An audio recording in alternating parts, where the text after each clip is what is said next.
आज जैसे विश्वामित्र जी जा रहे थे, मार्ग में एक सरोवर दिखा। सरोवर जैसे दिखा, राम जी ने कहा कि गुरुदेव इस सरोवर में थोड़ा स्नान करें, थोड़ा सरोवर में स्नान करना चाहते। विश्वामित्र जी ने कहा कि राम, यदि तुम्हारी इच्छा है तो स्नान तो करो, लेकिन अंदर मत जाना, बाहर ही रहना।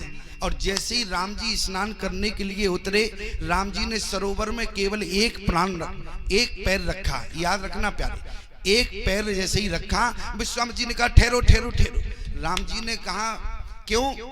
आपसे अनुमति लिया है, आपने कहा किनारे रहना तो हम किनारे रहेंगे, भीतर में नहीं जाएंगे सरोवर के। लेकिन विश्वामित्र जी ने कहा कि राम, कहीं तुम्हारा पैर फिसल जाएगा तो मेरी आत्मा दुखी होगी, इसलिए मैं तुमको ज्यादा स्नान नहीं करने दूंगा, ना तो तुम सरोवर के किनारे, तुम तो रहने दो, स्नान मत करो। लेकिन प्यारे, थोड़ी दूर आगे राम चलते हैं, इसके बाद एक पर्वत मिलता है ऊबड़ खाबड़, जहां पर पथरीला था। उसी समय राम जी ने कहा गुरुदेव इस शिखर पर चढ़ने टहलने का, घूमने का मन हो रहा है। तो विश्वामित्र जी ने कहा राम, तुम जाओगे और कहीं तुम गिर पड़े ऊपर से तो क्या होगा, इसलिए जो है मैं तुम्हें चढ़ने नहीं दूंगा। क्यों? बोले कहीं गिरोगे तो तुम्हारे चोट लगेगी, कहीं तुम्हारा पैर फिसल गया तो तुम्हें चोट लग जाएगी। लेकिन जिस समय राम जी ने कहा विश्वामित्र जी को हाथ जोड़कर, आप ये बताओ, ब्रह्म कभी सरोवर में डूब सकता है क्या? ब्रह्म कभी पर्वत से फिसल सकता है? कौन से पत्थर में हिम्मत है जो ब्रह्म को डगमगा दे?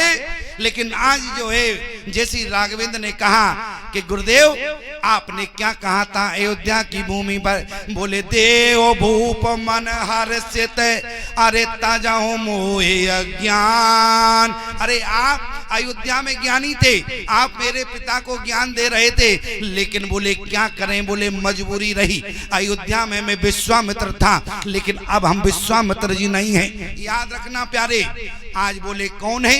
क्योंकि जिस समय वशिष्ठ ने कहा था कि राजन राम को दे दो, लेकिन उसी समय दशरथ जी ने कहा देते नहीं बन रहा है। वशिष्ठ ने कहा कि देना पड़ेगा, दे नहीं पा रहे हैं। क्यों? देते नहीं बन रहा, अंदर से छूट नहीं रहे हैं। लेकिन उसी समय दशरथ से कहा कि राजन तुम इनको अपना पद दे दो। लेकिन उसी समय राजन ने क्या कहा, बोले पद तो हमने शुरू में दे दिया, जैसे ही आए निज आसन बैठा रे, यानी अयोध्या का सिंहासन, अयोध्या का पद मैंने विश्वामित्र को दे दिया। लेकिन वहां पर क्या कहा, वशिष्ठ ने कहा कि राजन इन्हें अयोध्या का पद नहीं, जिस पद पर तुम बैठे हो वो पद इन्हें दे दो। राजा दशरथ ने कहा गुरुदेव समझ में नहीं आया। उसी समय विश्वामित्र जी सामने खड़े हैं और महात्मा वशिष्ठ ने क्या कहा, बोले राजन जिस पद पर तुम हो वो पद चाहते हैं, तो पद कौन सा है राजा दशरथ का?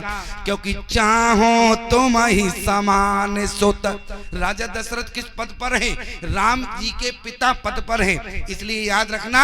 तो विश्वामित्र जी ने को क्या दिया, बोले सौंपे भूपुर सो। तो आज जब सौंप दिया तो क्या कहा, बोले मेरे प्राणनाथ सुत दो, तुम मुनि पिता आन नहीं कोहू। आज खुद पद पर थे, आज विश्वामित्र जी को उस पद पर बैठा दिया। यही बात राम जी ने कही कि गुरुदेव आपने अयोध्या में कहा था देव भूप मन हर्षित तजो मोहि अज्ञान, लेकिन आज आप क्या कह रहे हैं? तो उसी समय विश्वामित्र जी ने कहा कि उस समय तो मैं अयोध्या में ज्ञानी विश्वामित्र था, लेकिन अब यहाँ ज्ञानी नहीं हूँ। बोले फिर आप मोह में फंस गए? तो वहां पर विश्वामित्र जी ने कहा क्योंकि सौंपते समय तुम्हारे पिता ने इस विश्वामित्र को पिता के पद पे बैठा दिया था, इसलिए मैं अब तुम्हारे सामने विश्वामित्र मुनि नहीं बल्कि विश्वामित्र तुम्हारा पिता बन चुका है। इसलिए मुझे बोले ममता ज्यादा हो गई है, इसलिए राम मैं ना तो तुम्हें सरोवर में स्नान करने दूंगा, ना मैं तुम्हें शिखर पर चढ़ने दूंगा। प्यारे, जीवन में आज विश्वामित्र जी को पिता पद पर किसने बैठाया? बोले चक्रवर्ती सम्राट राजा दशरथ ने। मैं आपसे निवेदन करूं, गृहस्थ आश्रम धन इसलिए है क्योंकि विश्वामित्र जी अपना घर द्वार छोड़कर जंगल में गए।